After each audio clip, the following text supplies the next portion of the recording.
The Democratic Congressman of Virginia, James Walkinshaw. Now, James Walkinshaw is very interesting. He serves on the Oversight and Government Reform Committee, but Congressman, welcome to the show. You're different because of the fact that you have been one of the few people who have been able to go out there since in this political turmoil and test the political waters.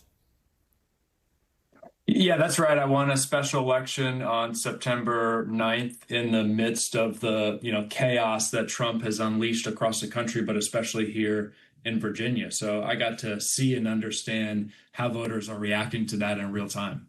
And let's talk about that, because that's why we're leaning so heavily into Tuesday's election, whether it's California's Prop 50 or New Jersey's election or the mayoral race here in New York. But Virginia's different for a few reasons. One is you have so many federal workers. They were hit hard by the DOJ cuts, and now they're feeling the effects of the shutdown.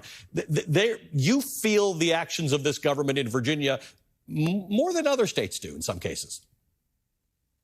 That's right. I've said to my colleagues in Congress, Virginia is on the leading edge of the Trump economy. So here in Virginia, especially in Northern Virginia, everybody knows somebody who's lost their job because of Donald Trump or a Trump policy, right? And that had a huge impact in our special election. I think it will have a huge impact on next Tuesday, or this Tuesday, rather, as folks go out to vote in the governor's race.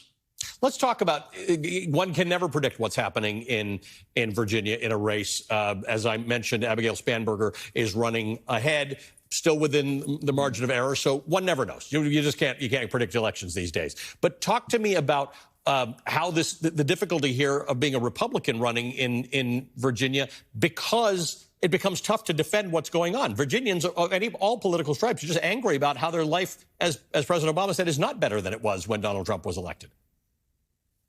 Yeah, I think it's actually kind of a fascinating tale of the modern day Republican Party. I scratch my head every day because I think a Republican running in Virginia today who had the courage to speak out and say, look, I'm a Republican, but what Trump is doing to Virginia, what he's doing to federal workers, what he's doing to small businesses, federal contractors in Virginia is wrong. And as a Republican, I'm going to speak out against it. I think that would be a very powerful and compelling message in Virginia. But none of them are saying that. It's fascinating.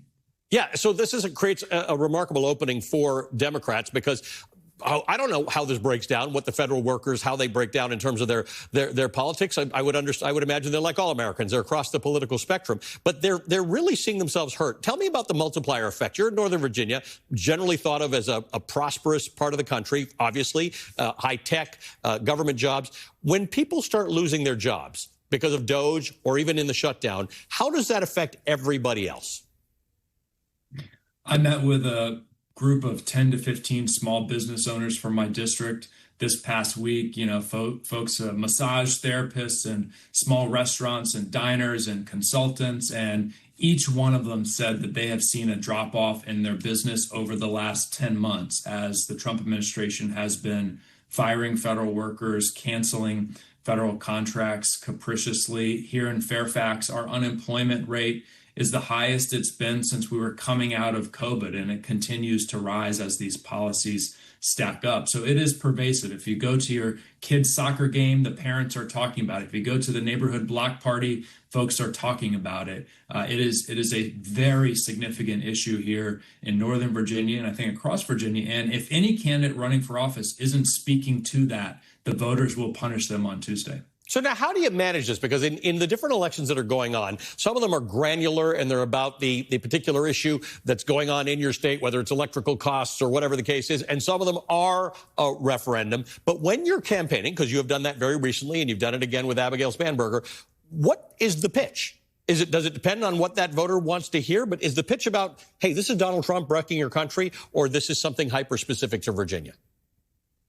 Well, I think it's twofold. One, it is demonstrating that you're, willing and you have the courage to stand up to Trump. And like I said, a Republican saying that would be very powerful, but they aren't. Abigail Spanberger is. But then you have to back that up with detailed plans and policy proposals. In my case, it was exactly how I would stand up to Trump in my role in the House of Representatives. for Abigail Spanberger, it comes from the very detailed policy plan she has laid out to address issues that are on folks' minds, right? The economy, good paying jobs, affordability. She's hammering home on all those issues. So it can't be just Trump, but Trump is the starting point. You have to demonstrate to voters you're willing to take that on because he's attacking us in very personal ways right now in Virginia. Generally speaking, off-cycle elections are tough.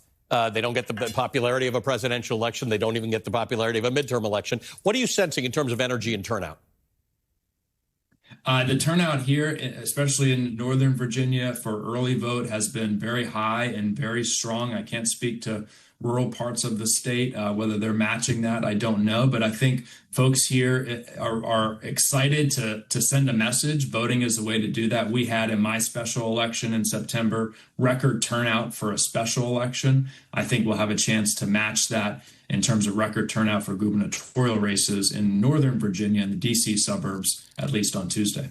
Congressman, good to have you on the show here. Thank you very much for joining us today. Representative James Walkinshaw is on the Oversight and Government Reform Committee. He's former chief of staff to the late U.S. Representative Jerry Connolly.